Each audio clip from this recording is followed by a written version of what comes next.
In a short while, it will be 1977, Jubilee year, and I'm sure all of you join with me in wishing Her Majesty a joyous and happy New Year. Well, you can see why the Druids have midsummer celebrations here at Stonehenge and not cold New Year's Eve celebrations. Mind you, they did have the good nature to leave a glass here for me and a magnum of champers, so I'll get stoned on this. Happy New Year.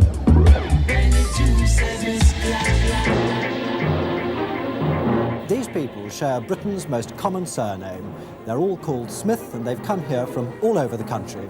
Together they make up a statistical cross-section of the population. If you like, they're average British citizens. And because they are, it's likely that they'll represent the hopes, the fears and the attitudes that may or may not help to make 1977 a happy new year. Not only for them, but for all the rest of us too. Not that there's much chance of it being a particularly prosperous new year if the merchants of doom are to be believed. We, the people of Britain, are all here, ready to grit our teeth and face whatever fate has in store for us in this year of 1977.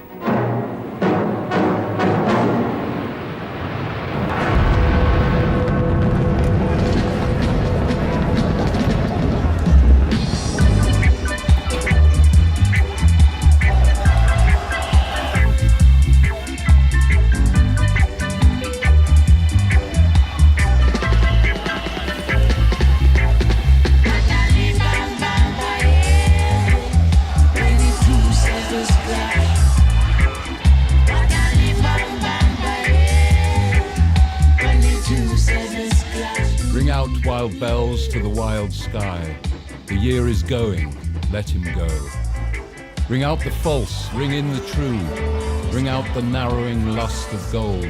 Ring out the 1,000 wars of old. Ring in the 1,000 years of peace. Ring in the valiant man and free. The larger heart, the kindlier hand. Ring out the darkness of the land.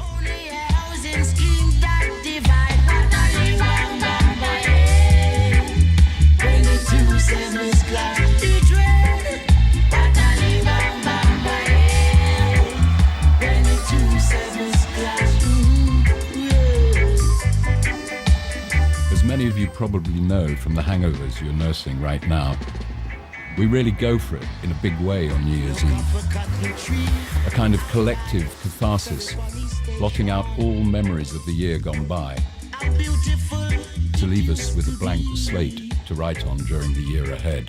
And it has been destroyed by lightning, earthquake and thunder, I say, what?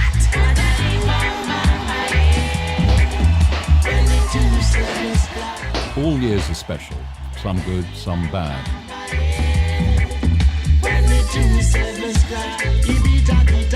But in 1977, with the Labour Party leading us into another winter of discontent and Mrs. Thatcher waiting in the wings, more seemed at stake than usual. Perhaps even now it's not too late for us all to learn something from what went down back then. 1977 had more of a millennium feel than the millennium did. There was definitely something you could see changing culturally. There was a lot of anticipation about 1977, not only because of the stir that punk rock had created across the country, and also within the Rasta circles. The prophet, Marcus Garvey, had prophesied that when the two sevens clashed, there would be chaos. As it turned out, there wasn't chaos in Jamaica, but there sure was a lot of chaos in the United Kingdom.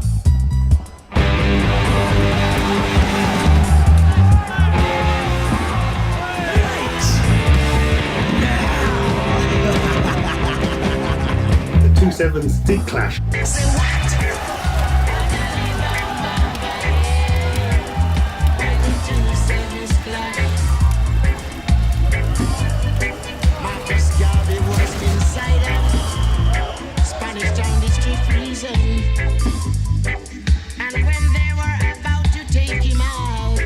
Happy New Year.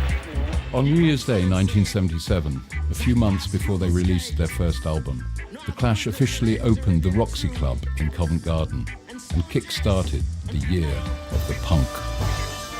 In the weeks leading up to that gig, a no-budget film was being made about The Clash by a bunch of clueless amateurs, aborted, abandoned and banged up in a leaking shed for many decades.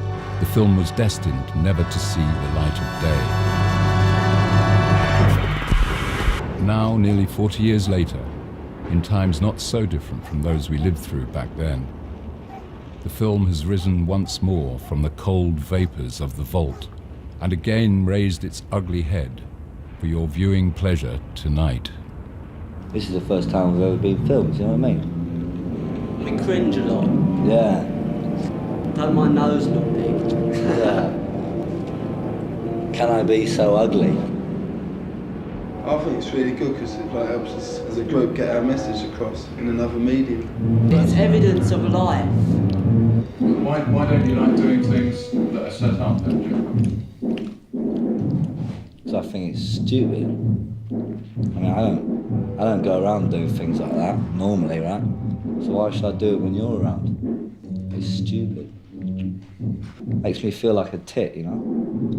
You think the film's any good then? Oh yeah. It's fantastic. You can tell how good a film is by when you leave the cinema. If you're acting like the person in the film, you know, like cowboy film, I always go down the street for a few hours, like I do, you know, like bow-legged and that. Taxi Driver was great because everyone come out Taxi Driver like and they put their lapels up. Yeah. Like, everyone was doing it. The whole cinema was like walking down the street like this. Like, It's like when you go to those Bruce Lee films, there's all people going down the street going, and it's like, It is, it's true, yeah. You don't mind being filmed as well? No, I don't care. It's great. Just like all kids like want to be on television or something and see themselves on the screen. You know? You got to remember, no one had seen themselves on video before. great. Paris studio. Spin. It looks like those calendars you get in those old films. To you. Joe, watch me cracks on the telly. Hold on. No, you're in the way. You're in the way. Okay, go. Yeah. Do it.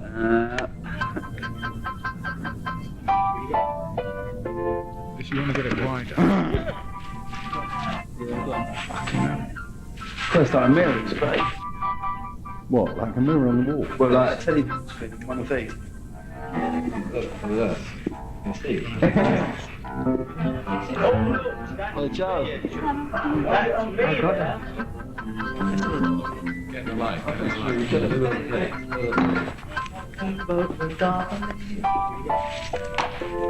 You look at it, right, and you think, next time we go on stage, I'll do that more often. And it sort of helps you sort of Yeah, make it helps, yeah. like the show a lot better, you know, for the kids and all that. Yeah, because we don't get a chance to see ourselves as often as we get a chance to see other groups.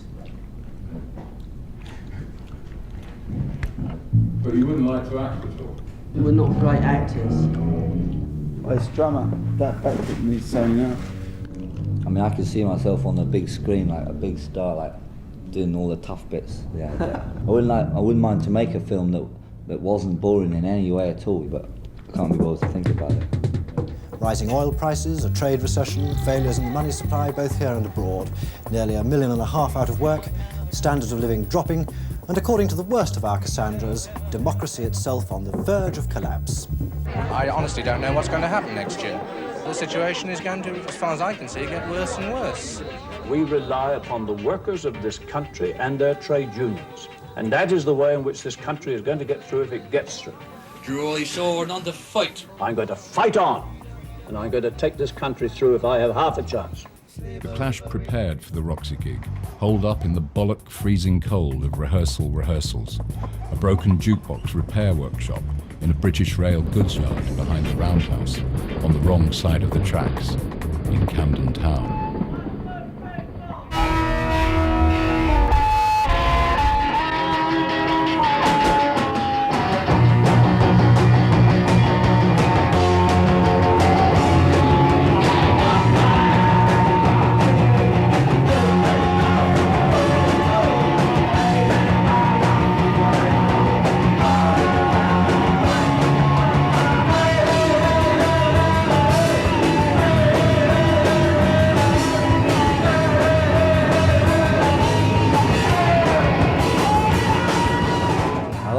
Seeing it when you can hear the music, you know. But before, I've only been able to see our group on a silent, homemade sort of family Norfolk Broads type camera, you know? And you couldn't hear the music, and it just looked like a bunch of lunatics all going like... Jumping about. You know what I mean? Like, and you can't hear the music.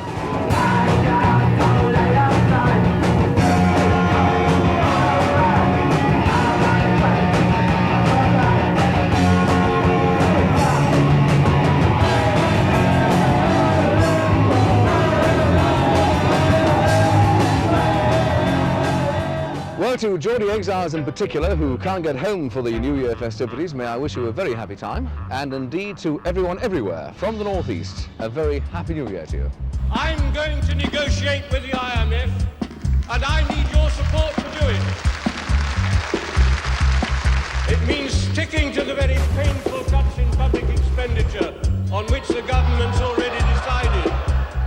That's what I'm going to negotiate for, and I ask the conference to support me in that task.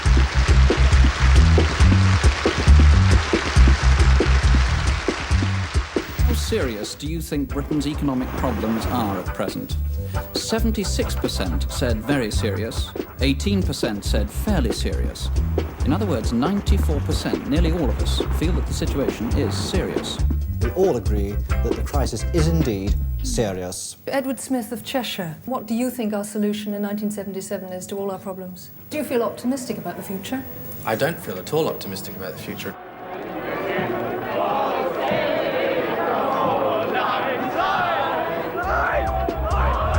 What are you yourself going to do?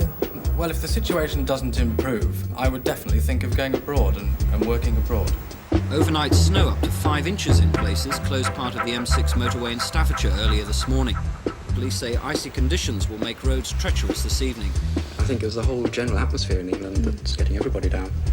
That everybody seemed to spend all their time moaning and being unhappy. Mrs. Marjorie Smith, can I come to you? How do you view 1977? Even more depressed about it than I was in 1976 or 1975.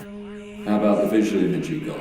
The way you dress? Yeah, this is something we really work on and something we really enjoy, you know. We want to look special, we want to look new, we want to look different, right? And like, it's all come from us. We don't go and shop and get it, because there isn't any shop you can get it. If there was, we probably would go and get it, because we're lazy, right? It's too easy for them to go into the jean machine, right? Get a new pair of jeans when the old ones get too sticky. What's this here? Hate and War. It's the title of our new hit. Okay, right, let's put some paint in.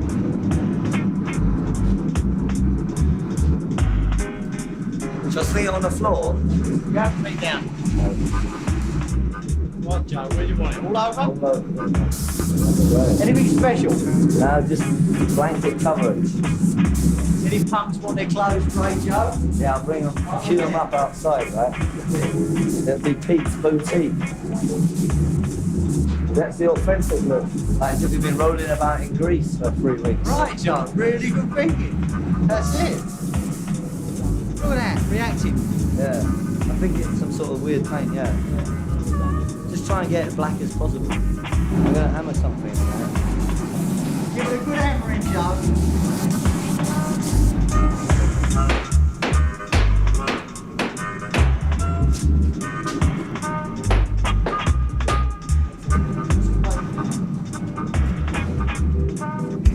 Well, it's been a very tough year with industrial troubles and economic strife, and we've all had to tighten our belts just a little. So, from Birmingham, a very happy New Year. I don't think the outlook is so good. I think it's a rather depressing time to be having a baby, really. That's the state of the world at the moment. Mr. Frank Smith from the Midlands, how do you see 1977? I don't really share the views of some of these people that it's as bad as we would have it believe. We flog on, we're employing 10% more people than we were last year. Could I ask you, what is your job? I make cups of tea. You've always got to have some form of refreshment. What's your New Year's resolution? Might try and give up smoking. Something like that. Give me that smoking.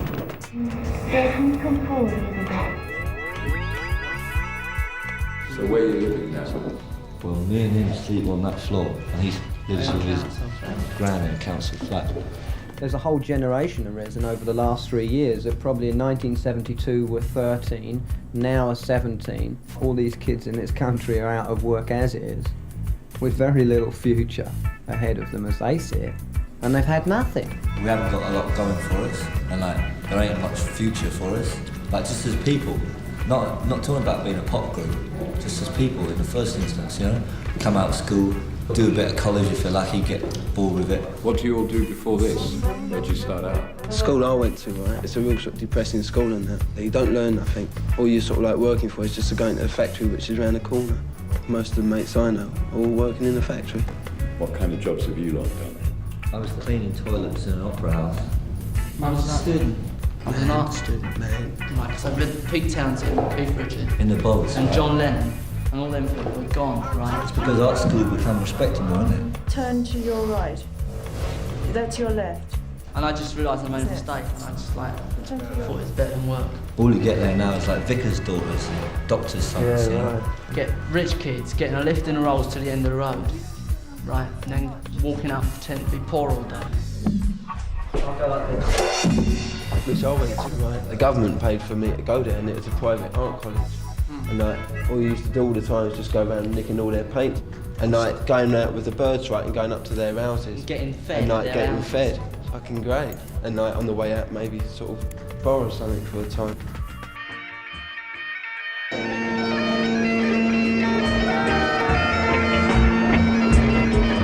Go and treat yourself to an Oakley-Moore cocktail for New Year. Take a little ice, fern to taste, a whiskey, and... They didn't say the whiskey would freeze. Oh well, Happy New Year. George Smith, you come from Strathclyde. How do they feel about things up in Scotland? Who do they blame there? I think actually the poor, the workers, the unions, the management and government, I think they've all got to take their share of the blame. I put it down to communism occupying very serious and senior positions in the country. But if they want to go and live in Russia and communist countries, let them bloody well go and live there. If you just decided to work a little more, just decided to have a little more discipline, you could become the strongest country in Europe.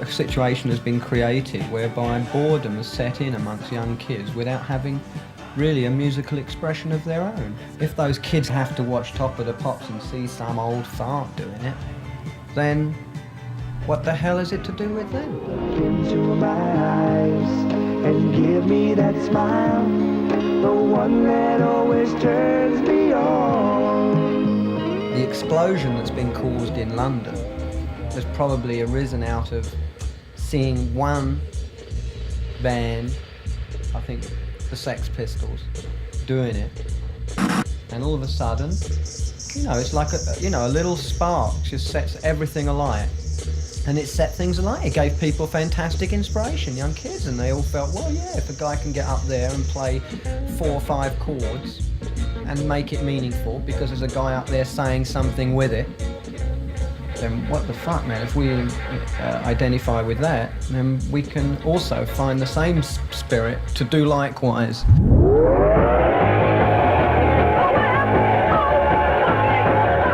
Punk rock is the most immediate art form.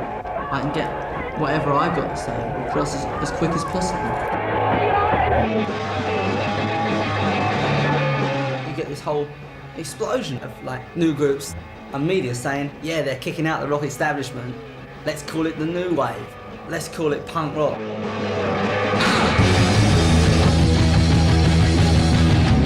got a feeling inside of me. It's kind of strange, like a stormy sea. I don't know why. The whole idea of getting on a stage and asserting yourself and announcing something or other is the criteria. It was inevitable that it should happen. Can you just hold it in between? Yeah, like that. You've got this rehearsal place here, right? Subway Set use it, Sid Vicious and his new group use it, and like Keith Levine, who used to be a guitarist, he's going to use it. So And the Slits are using it. Look at that. We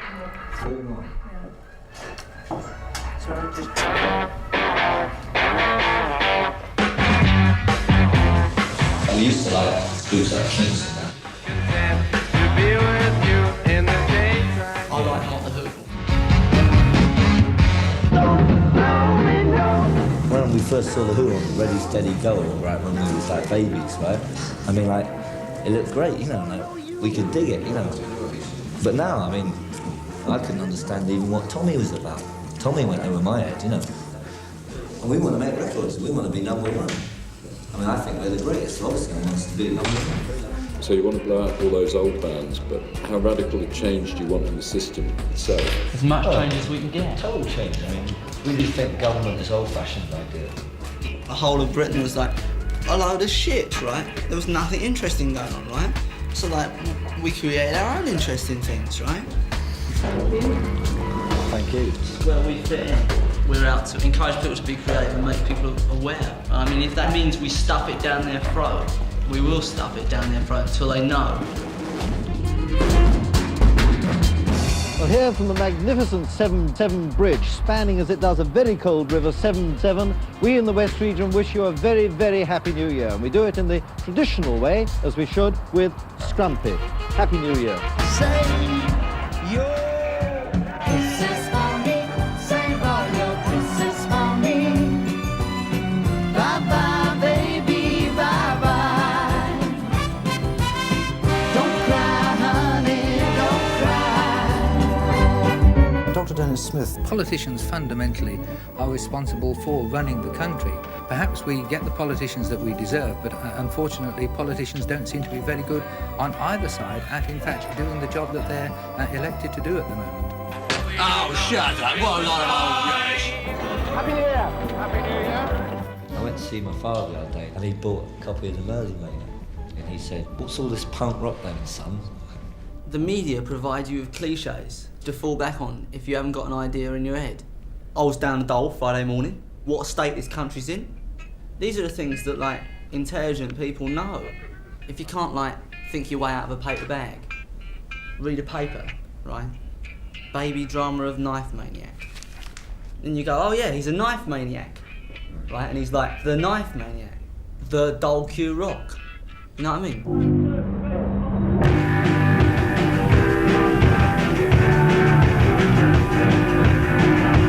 Have you seen the News of the World? The punk goddesses, punkesses, and they make the Sex Pistols look like choir boys.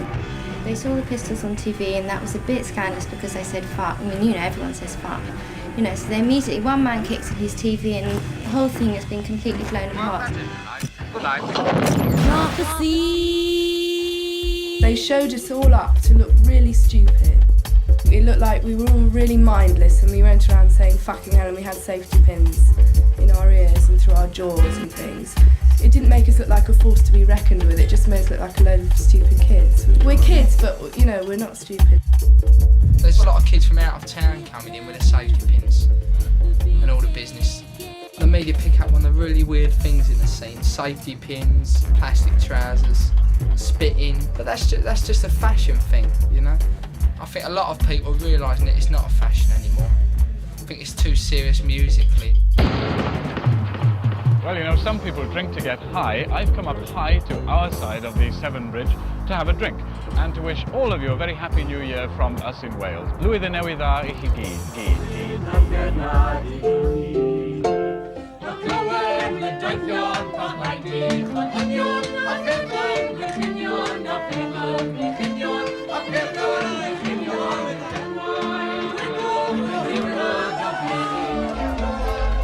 We are worried because I wouldn't like to see the bread going up. Oh, no. The meat, oh, that's terrible, isn't it? You don't get much meat. I haven't seen beef for a very long, long time.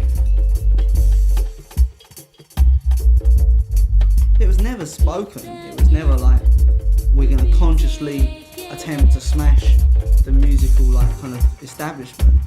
But, like, that's what it is. We said, let's get a band together. It's better than them bands. You know, otherwise what we do is we go and maybe go and shoot them, plot an assassination. And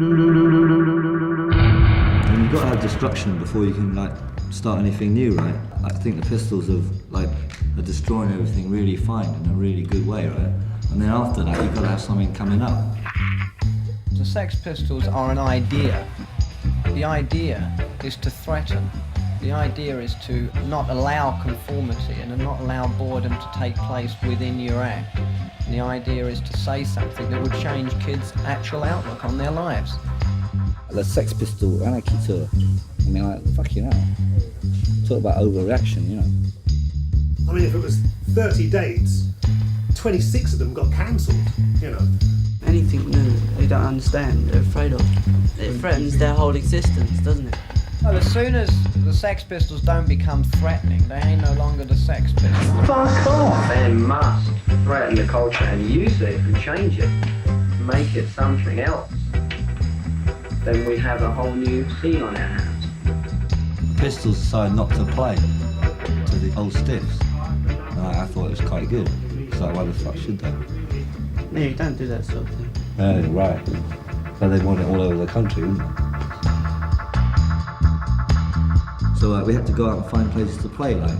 We're really trying to get new places to go. Like there's some guy opening up a new club down in Deal Street in Convent Garden, Roxy Club. Neil Street, yeah. Neil Street, is it? Convent Garden.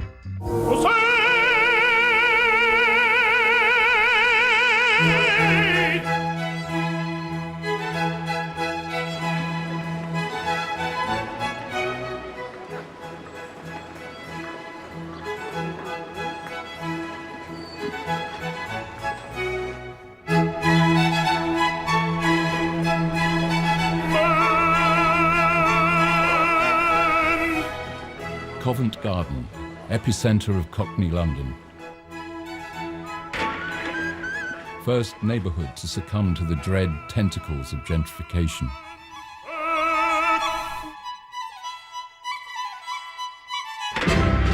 Home to the infamous Roxy Club, heart of libertine London, where high and low culture have always famously collided, cavorted and clashed.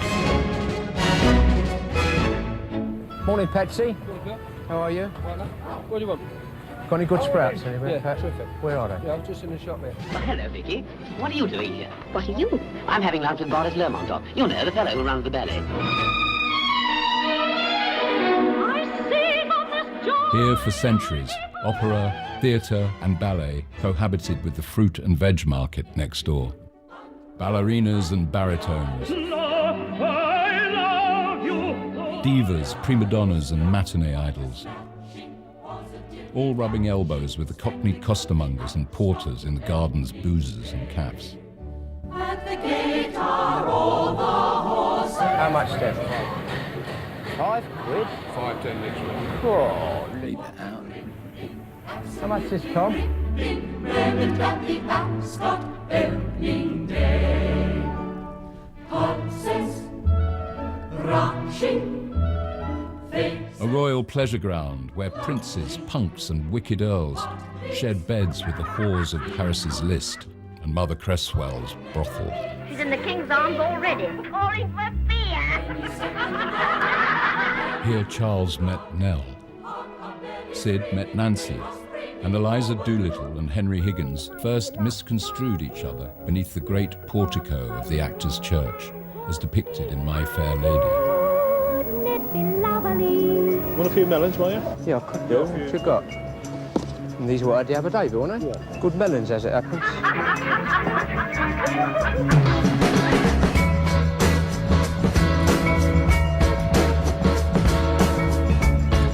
What a coil do I make for the loss of my punk? I storm and I roar and I fall in a rage. And missing my whore, I bugger my page. What's your favourite food? A finer bitter. Well then, what keeps you going? Beer. Birthplace of Punch and Judy, Turner, and the Muffin Man, who lived on Drury Lane. Filching pitch of Fagin and the Artful Dodger, host to the infamous trials of Oscar Wilde, Dr. Crippen, and the brothers Cray. A topsy-turvy place where rhubarbs and turnips were traded in the dead of night, and the market pubs opened their doors at 4 in the morning.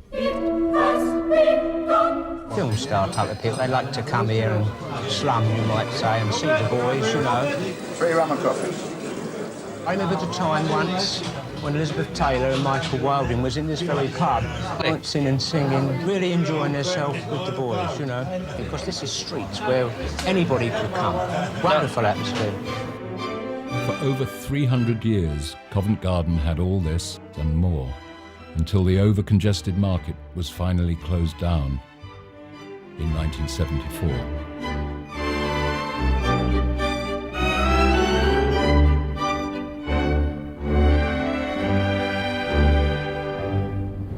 Right up until New Year's Eve, the Clash frantically auditioned drummers in their rehearsals rid-out in Camden Town. Their regular drummer, Terry Chimes, or Tory Crimes as Joe fondly nicknamed him, had had enough of Bernie's Clash course re-education program and was refusing to commit to play the Roxy gig. Everything we do, we try and be honest, right? Sometimes we don't make it, sometimes we do. How hard do you work at what you're doing? All the time. Very Nothing hard. else, there isn't anything I don't else. think about anything else. I haven't got time to.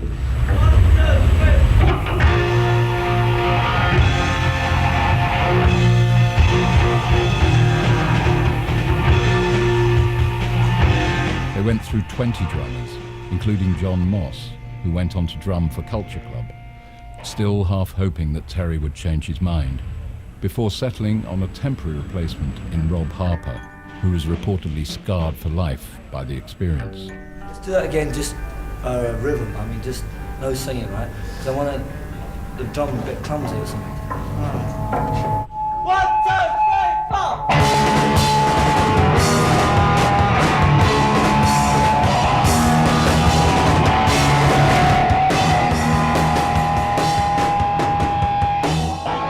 Newcomers to Norfolk have been perplexed on New Year's Eve to find their newfound neighbours hurling chunks of coal at their front doors. But it's not East Anglian vandalism, it's just our way of saying happiness and good luck for the coming year. This country's been sitting on its laurels a bit too long. It wants a jolt to pull the people together. Nobody thinks about anybody else today. Everybody thinks just of themselves. The I'm all right, Jack attitude, which is all wrong.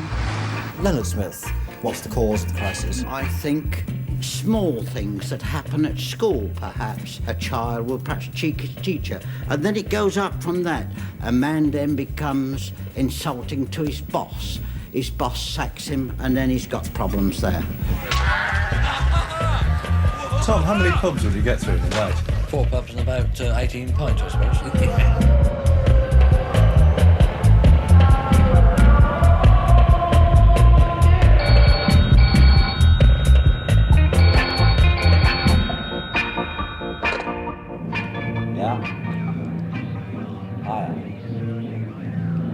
Yeah, we are.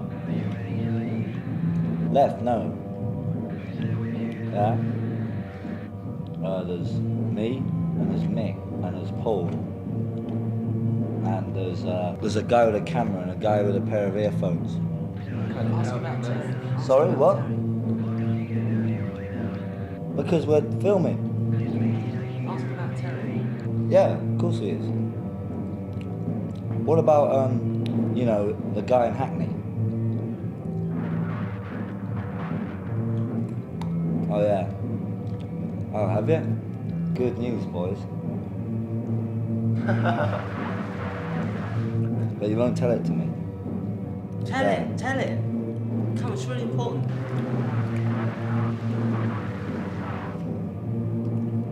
Okay, yeah. So we'll go down there and then come back, all right? Oh, yeah, that's what I mean. We're going to go down, do it, and then come back, all right? Right.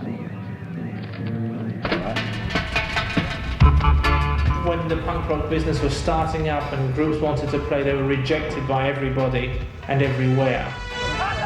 So the obvious thing was to try and find a place to sell. This I did by finding a club called the Roxy Club. Bernie Rhodes and the Clash came down and I said, you know, how about playing? So we booked them in for January the 1st, 77. At the time that we took it on, it was called Shagger Armours, and the name says everything about the gayness of it. It was a pretty hardcore cruising place. You know, you used to go to Shagarama, Sid used to go there, and he was John Beverly there.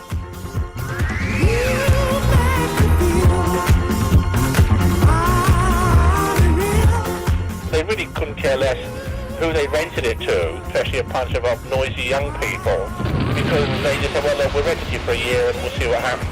They were planning to knock it down.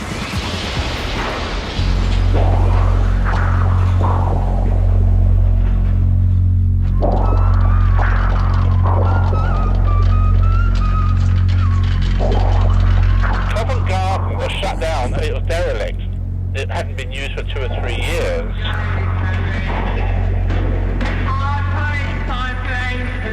It'd become a kind of wasteland, an inner city wasteland, where all these subterranean characters would emerge. And, you know, we're talking about gangsters and hookers and drug dealers and things like that. So it was a pretty scary place in the late 70s. There's no domestic atmosphere around here now. All the residents have been gradually hived off and drifted away. One time you used to see many more people about. Bit of person, arrows on the block. This is going to happen in Shoreditch, in Lewisham, in other parts of Camden. They've got no interest in us. The almighty dollar, let's call it the pound, is going to just row us off. We're going to be nothing. We're washed aside. When the Roxy opened January the 1st, 1977, for 100 days it really was the centre of the punk rock universe. I could go to the Roxy on the Piccadilly line, which is quite a way out, so it took me nearly an hour. I'd just get off at Convent Garden or Leicester Square if I was meeting my boyfriend. Convent Garden at the time was quite gloomy, Dickensian. You know, there were lots of lonely cobbled side streets and things, so I actually found it a bit spooky. And I actually found it quite scary to walk around on your own, or if it was just 2 of you. It was a much more seedy, dirty place than it is now.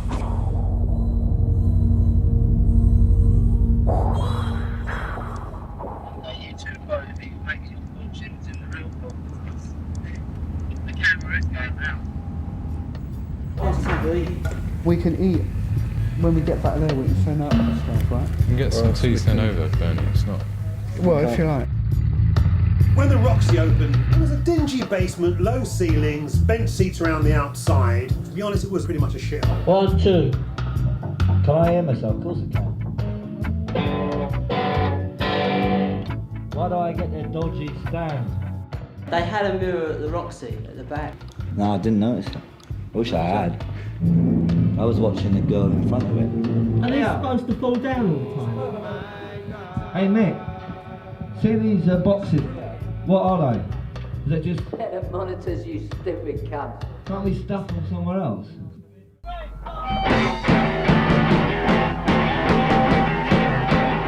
When the Clash finally got to the Roxy, they found the PA they had hired was up the spout. But it was New Year's Day, and too late to find a replacement. The show had to go on. How much money do you make from your gigs? Rent. We ain't getting them. And we don't really get it. Don't get them. Most of it goes on PA, you know? Well, we wanna get work it out up, for yeah. yourself. 60 quid for a booking, right? Yeah. PA hire, good PA, right? We're a loud group, we need good PA. 55 quid, right? So you got 5 quid left, right? And I use a set of strings a night because I'm a vicious guitar player, you know? You want a drink or something to eat, and they are over the top in the red. So, yeah, we make a loss.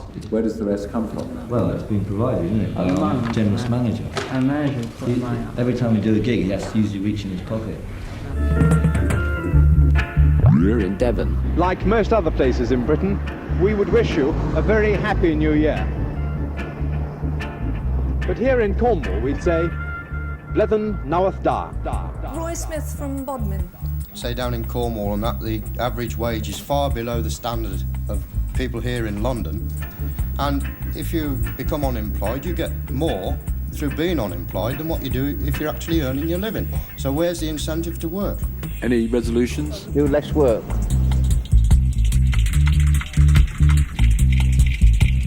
Anybody who was around at that time was there. You had everybody there. The only person who never came down was Malcolm, because I think he sometimes felt that he had some sort of right to this punk thing. I mean, I was the DJ from the minute the Roxy opened to the minute it closed. I do my dub-heavy reggae sets in between the fast and furious punk sets. There was no real punk records around. It was Don diving into his collection, and magically it worked. I'm playing hardcore dub reggae, which seemed to strike a chord with the white youth. Oh, some decent fucking music at last! Oh, Richie. And most of the punks couldn't roll their own spliffs. So my dread brethren came up with a spliff factory, and they sell ready-rolled spliffs from behind the Roxy bar.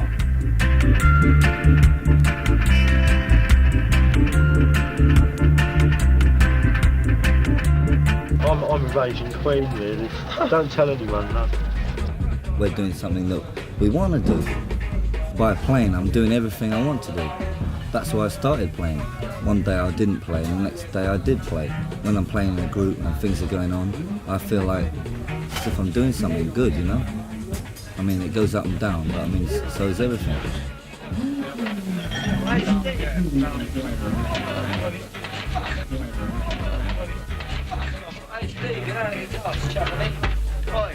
If your life is like a group, you play with the guys you dig, right?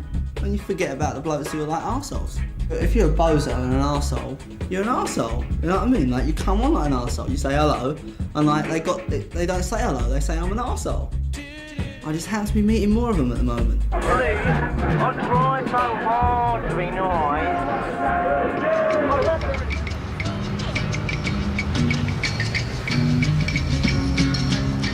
A lot of the punks didn't walk the streets like that because they actually had to go to work.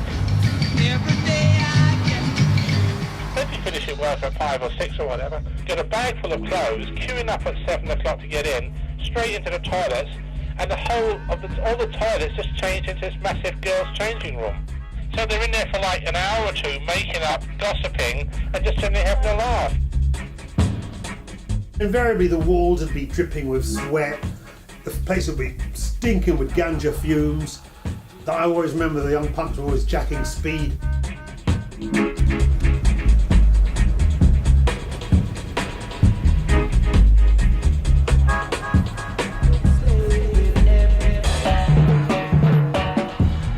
Do you have any resolutions? Just simply to stop spending money.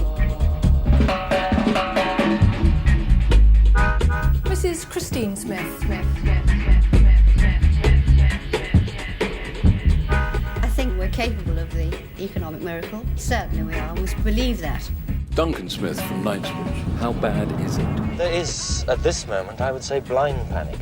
Everybody's trying to get every spare halfpenny they can out of the country by one method or another. Is this happening on a big scale? Massive scale.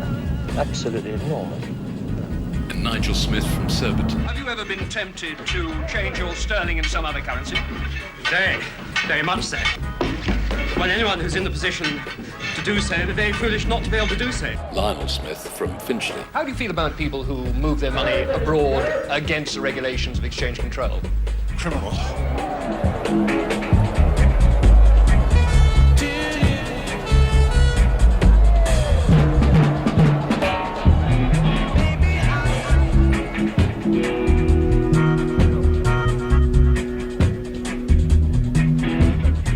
Despite their PA being on the blink, the Clash had committed to playing 2 sets that night as the new year was ushered in.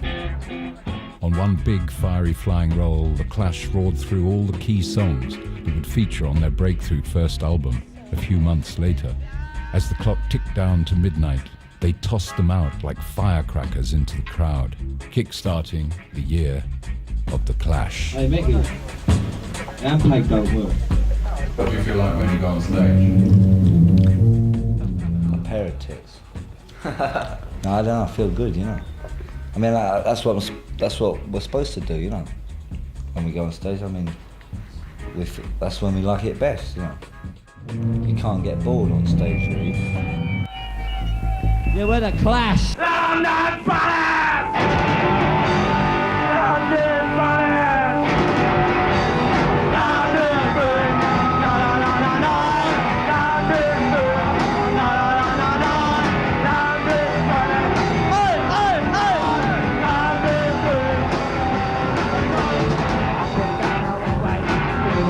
yellow lights. Great traffic system is so bright. Just think of a better way to spend the night. Moving around underneath the yellow light. London's burning, follow me. London's burning, London's burning,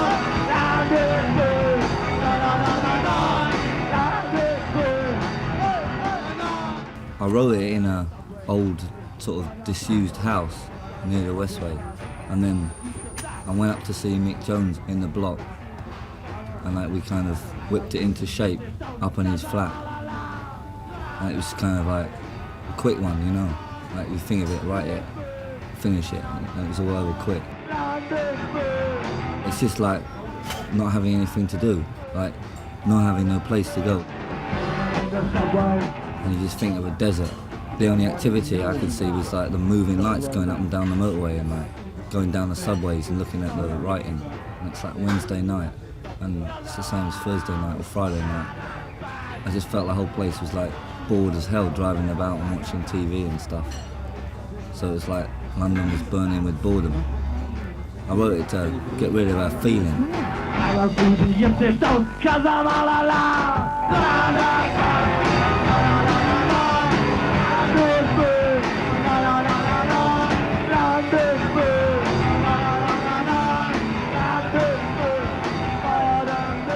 Do you think it could be any different? Of course it could. It could get better, it could get worse. I mean, what's going to make it get better? More lunatic personalities actually doing things, more people doing honest things and not like trying to pose or ponce about. What do you mean by honest? Just to do with something, mean something, to feel something so bad about something that you do something about it.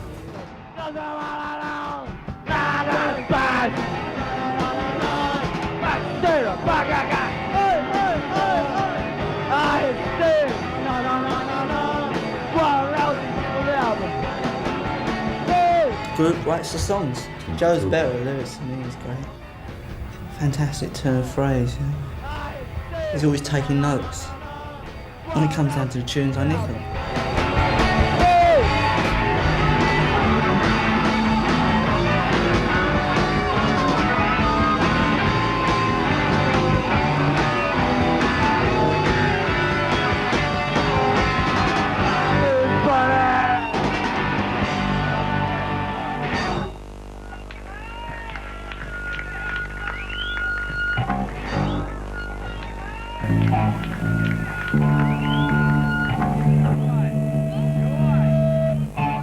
How about the audience? What effect do you want to have on them emotionally? Yeah, but we want to make them like vomit or something. I don't know. I think move them in some way. Anyway. So that they can like get a reaction. Yeah, so that they can like perhaps like move themselves. I think it hits them the next morning. They get their moment to think about it. It will last them to at least lunchtime that day, I should think. I've got to say, the PA don't sound so hot, you know. Because like, we've got to test these things out, you know. Like, we can't just stand and look at it. Use your imagination. You know what I mean? We've got to like bring it to some gig and try it out. And if it don't work, what the fuck can you do but get on with it?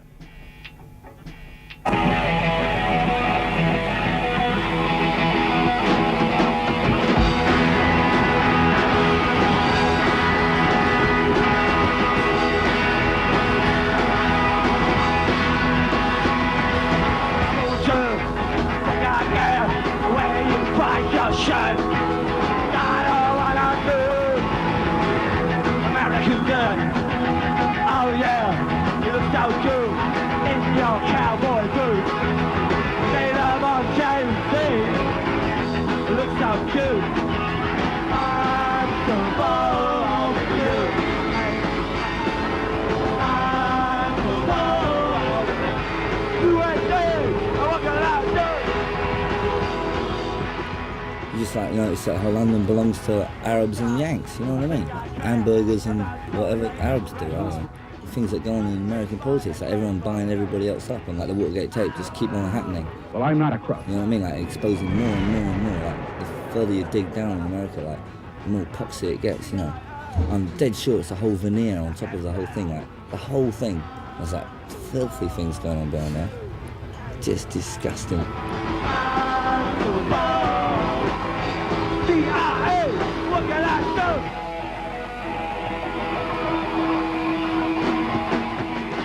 Who wants to wait an hour for King Kong to appear? They should have called it King Turkey. Texas Chainsaw Massacre.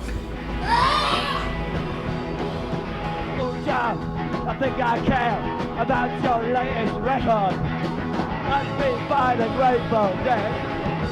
I used to listen, you know, when I first started playing the guitar to like American music, like blues music and Chuck Berry music and Bo Diddley music. And then you listen to like people from the 60s copying their accent, just dead centre. Like Mick Jagger sounds just like Bo Diddley, so it's what a cornball thing it is to do, to go on about my automobile doing 95, boom with a bump, around side, you know, all that shit. You just think how corny it is, and like, but it don't get you anyway, you know what I mean? You just think it's stupid after a while, so you get bored with it. Look at that dude!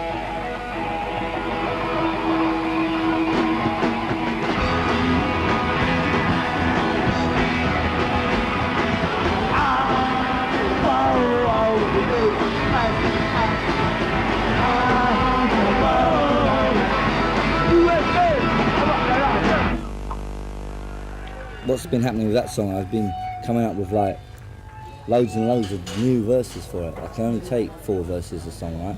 I keep coming up with loads and loads and like whopping new verses in there. It just get closer every time.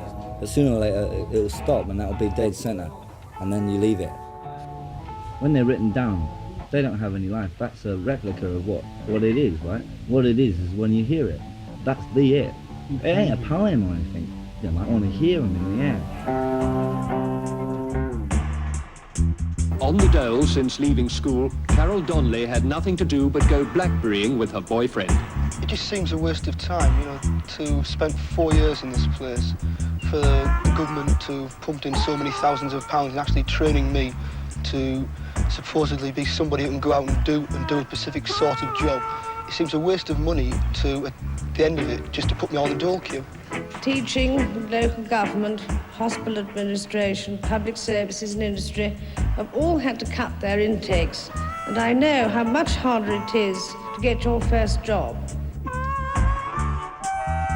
How much extra unemployment will your additional and immediate cuts in public expenditure add to the already rising total of unemployment? Very, very little indeed. What do you very, call? Very small. What do you call? Very small indeed. What do you call a very little unemployment? Are we talking about another 100,000, another 500,000? Oh, no, less than that. Less than that.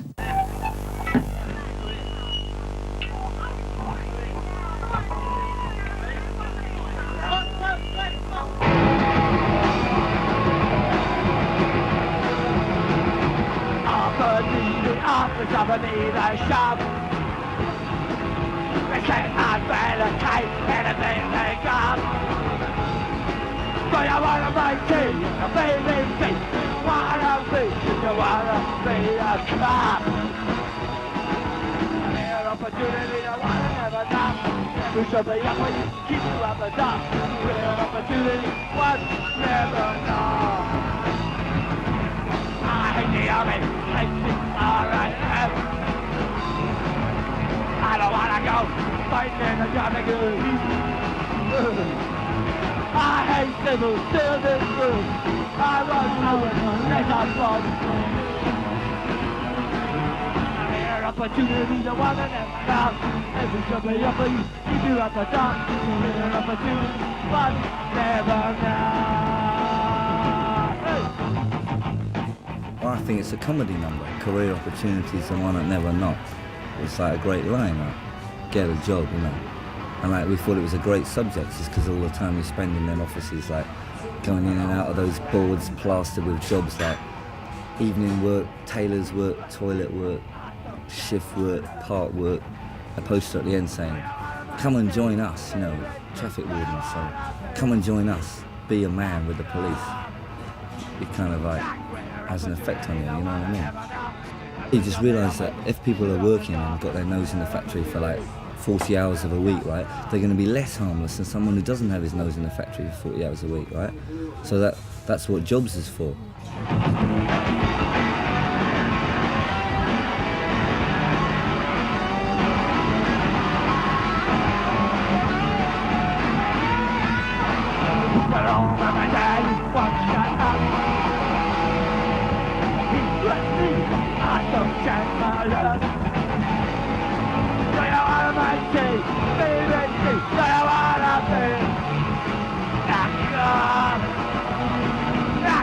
Opportunity, the one that never know. Every job they offer you, you have the job. An opportunity, never got it wrong. I'm kidding.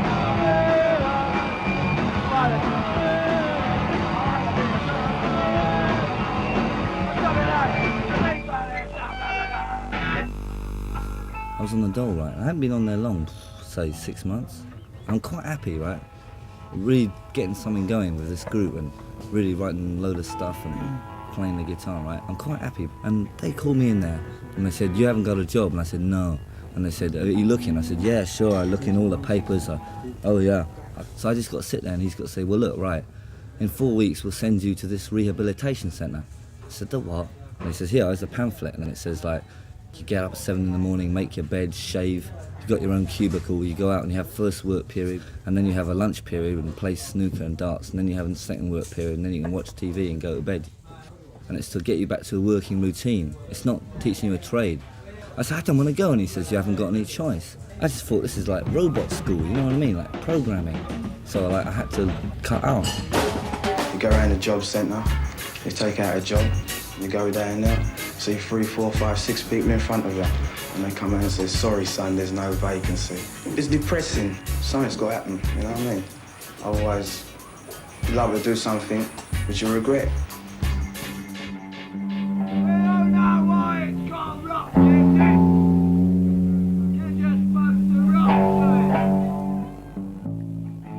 To me, it's about breaking sort of like old rules. All this you should do this, you should go to work. It's about finally saying, look, no, we shouldn't do this because Britain's fucked up, it's going down the drain. Yet still people are saying, well, you should have a good job. You know, if Britain's going down the drain, I don't care, you know. Yeah, it's like these people made me sick. You know what I'm talking about? Sound, you know. Raffola. What?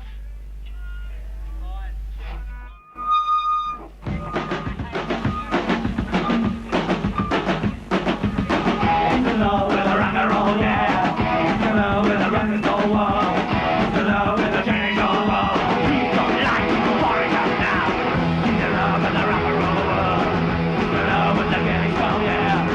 Hello with the getting cold, light pouring up now. And he knows what he got to do now. Gotta have fun to do.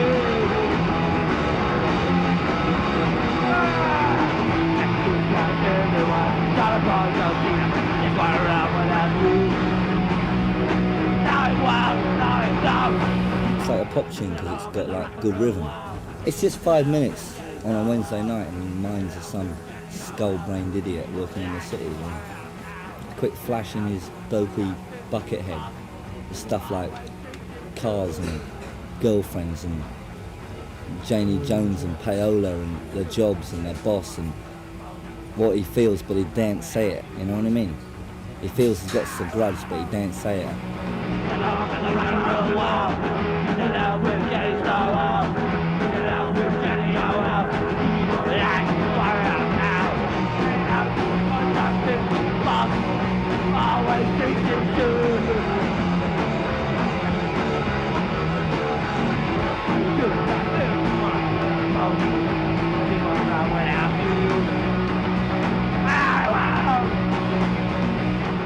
I look at everybody.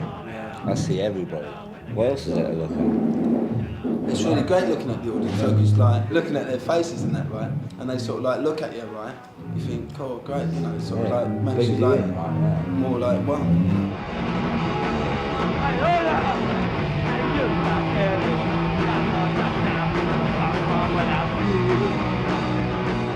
You don't look at your instrument that much, do you?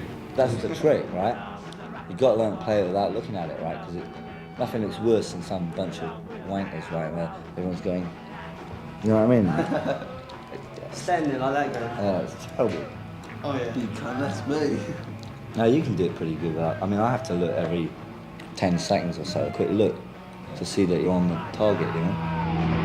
You know, with the rock and roll world. You know, with the disco world. You know, with the down world.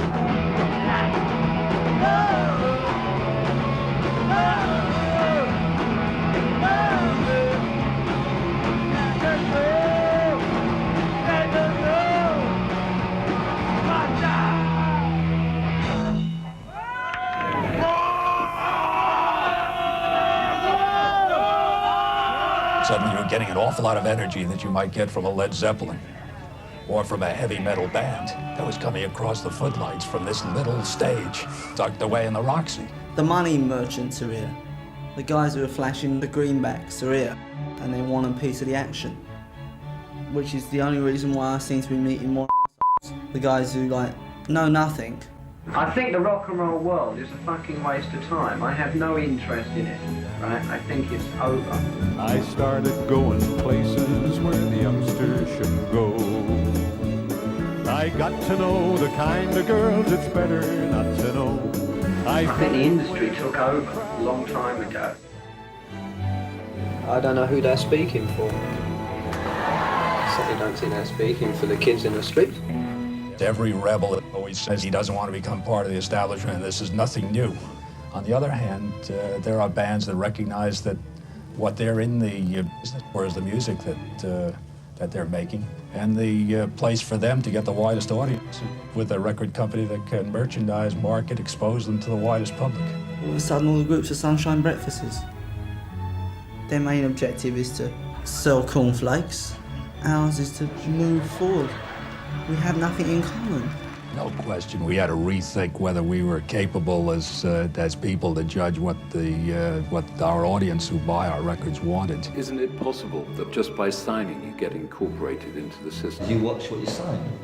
Obviously you've got to do it on our own terms. Like, if I wouldn't sign a record contract that said that you've got to sing old hits by Jonathan King. And appear on the Lulu show in white Wellington boots. You know what I mean? Like, we just wouldn't do it. Selling out. It's just what the record companies want. Right. I mean, that's all it is. There's still a revolution, and that's what I'm about. There's still trouble in this country. There's still fucking a lot to shout about. How do you see your future in this society? Not a bright and shining future, not as I am, because I am black to the point of being offensive. It's as simple as that. Times were tough on the street. I mean, they were tough for me because I was black, but it was also tough for my white mates.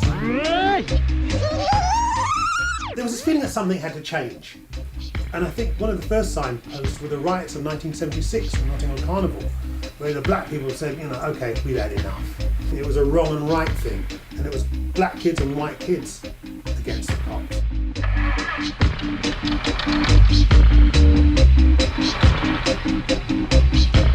Me and Bernie and Paul went down the carnival, right in the middle of it.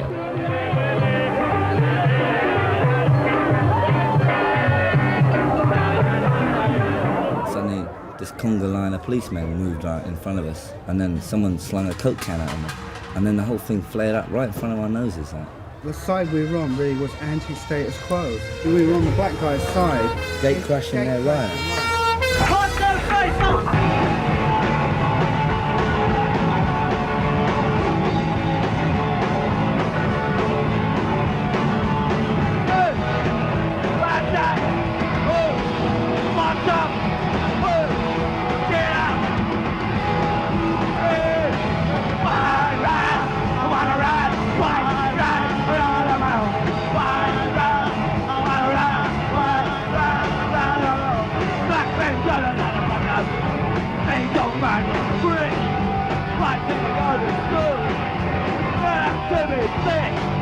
Everybody does.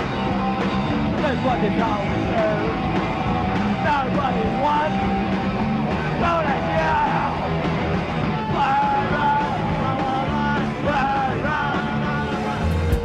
The Coke can started coming over until it was like rain, you know. And like Bernie got clumped round the head by some sort of nasty policeman and lost his glasses. And it was getting really heavy. night fell and there wasn't hardly any white people there, just the ring of troops around the edge of the grove, right, and all these blacks in the middle. The guy came up to me and I had a transistor radio in my pocket and he slapped it and he said, "What you got to do, man?" Right? And suddenly it was like a ring of about 20 of them around me and Paul. And I told him to leave it out. The police were getting ready to charge down the other end of the street, and I had a bottle in my other pocket, so I brought it out and I said, "You should be picking these up, you know, not bothering about what I got in my pocket."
Paul kind of, after that, we trudged home like dejected, right? We got home, we had a cup of tea, and like we weren't saying anything, right? And it kind of felt bad somehow to get done by both sides of a riot, you know what I mean? Like, but like I just realised that that was other man's business. So like I just sort of wrote about a riot because I feel that bad really. But like no one feels bad enough to have a white type of riot, right? About what we've got to beef about. It's kind of like a dig at white people because everyone's like got a nice paycheck or got enough dope or you know what I mean? Like everyone's like just piddling about really. White Riot, yeah, the lyrics were definitely misinterpreted by those that were keen to misinterpret it. It was almost stolen by the National Front. But in truth, what Joe's saying is, look, you know, black people have got a lot of problems, but they deal with it. You know, they'll pick up a brick and get involved. And it's about time that we get involved as well. That's what he was on about. Everyone thinks we're a fascist group, right? And we're supposed to be anti-fascist, right? And even the fucking National Front are going to turn out to support us, right? So I don't care to fucking sign anti-fascist things, as long as it clarifies the issue. I think there's a lot of confusion. People who wear Nazi armbands and that, they don't know what it means. It don't mean anything to the kids who wear it.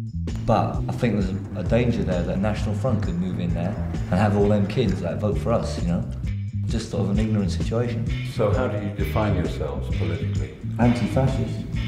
Now listen, I want you to go out there and give this fella some stick. Oh, you do smell lovely. She will tell me where you get the smelly stuff from. It's the 70s, you know, everything is so bad in the 70s. It is ironic, really, the music's here because of that, you know, sort of crap that's going on. It's so sick, Britain now, or anywhere. It's all business, it's all tied up, just like the EMI thing, just like the media thing on the punk. It's just ridiculous. There's no honesty anywhere, you can't trust anyone, you know. And that's why, to me, the music is happening. It's the attitude of saying, look, we're going to forget everything, because we want to get back to honesty, you know. Help me make it through the night.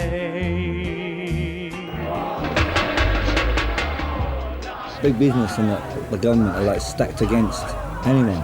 Every time you go in a cafe, the prices are up a bit. So it just gets tighter and tighter. A kind of repressive sense. You know, in the next couple of months, this country's going to have it really hard. The next couple of years, maybe. But I do believe that if you do it in your own way, you have 2 years of hardship, and I really mean hardship, you might get out of it. We ain't started yet, right? I hope I go to heaven. I don't want to work.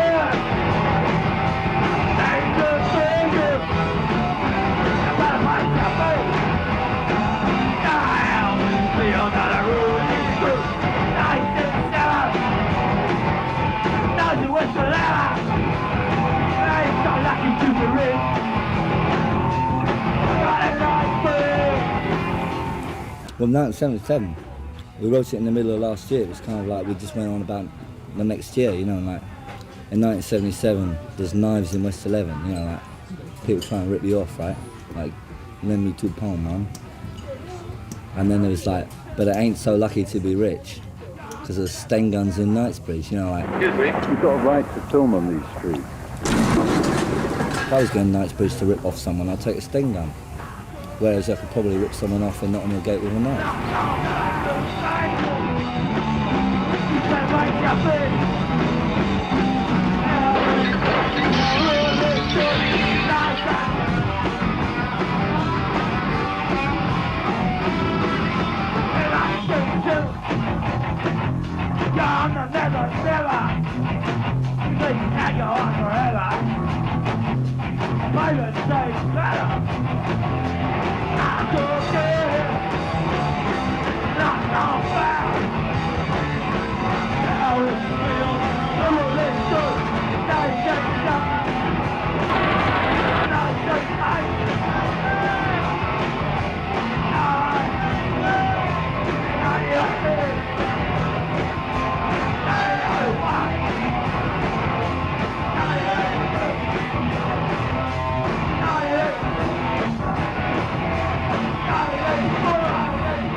A lot of the kids who come to see us, right, they all get the suburban blues, don't they?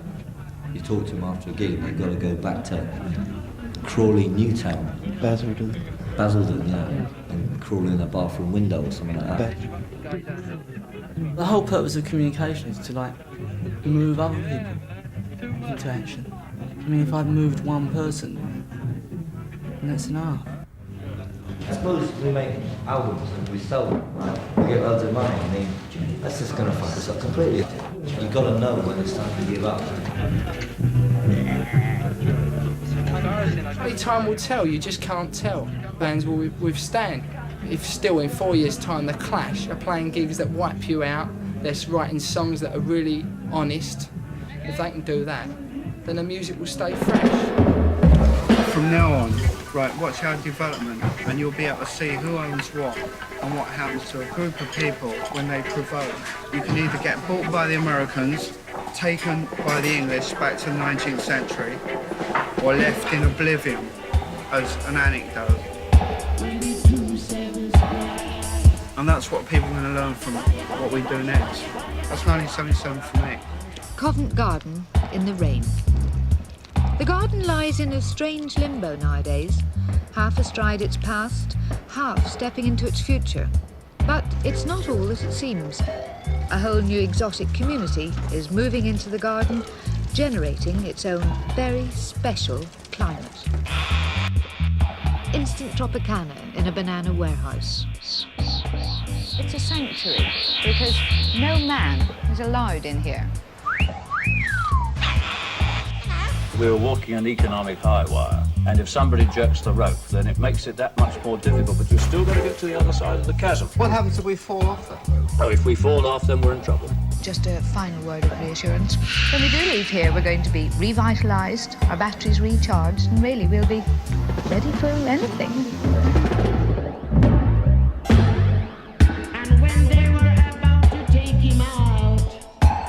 Got a whole array of young bands finding rock and roll meaningful now in this country, either by being in a band or by participating in a club and really feeling that they actually are part of something that they hope will transcend the music scene and give the power back to the kids. Does someone want to cut the cake? I'll cut it. You cut it and I'll eat it.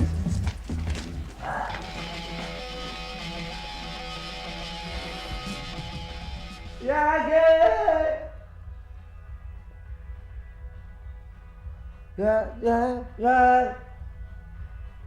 Yankee, a detective, are always on the TV. That's the cause of the murder. But every 10 seconds, I knew. I think I care about your boxy baseball shirt. I'd rather wear nothing than look like I'm ready to bat. I'm so bored with the USA. I'm so bored with the USA. What can I do?